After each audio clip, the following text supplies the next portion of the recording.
Recommendation letter ni Paul. Bagsak sa compliance certification si Hershey.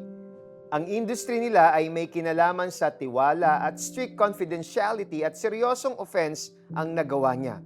Posibleng ma-blacklist siya sa kahit anong kumpanya within the industry.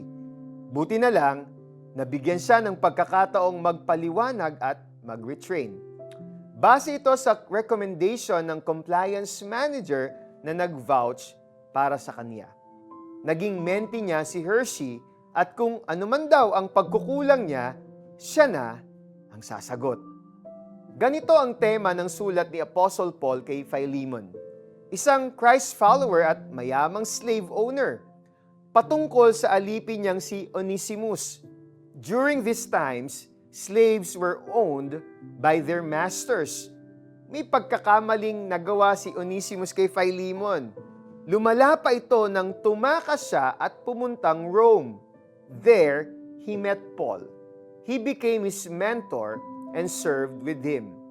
Alam ni Paul na kahit nagsiserve si Onesimus sa ministry, kailangan pa ring ituwid ang nagawa niya against Philemon. Sa sulat, nakiusap at namagitan si Paul kay Philemon na bilang Christ follower na rin si Onesimus. Tanggapin niya ito tulad ng pagtanggap sa kanya at kung may nagawang mali o utang ay siya na ang magbabayad. At dahil may tiwala si Paul sa faith ni Philemon, sure siya na susundin niya ito at higit pa rito ang gagawin niya. Walang atraso si Paul kay Philemon, ngunit namagitan siya sa kanila ni Onesimus upang magkapatawaran at mag-reconcile ang dalawa. Tulad ng kung paanong si Jesus Christ ay walang bahid ng kasalanan, ngunit inako ang kaparusahan ng ating kasalanan sa krus upang matanggap natin ang forgiveness at reconciliation mula kay God. God also gave us the ministry of reconciliation through Jesus Christ. Let us pray. Lord, thank you for your gift of reconciliation. Like Paul, use me as an instrument of reconciliation among my family, peers, and church. In Jesus' name I pray. Amen.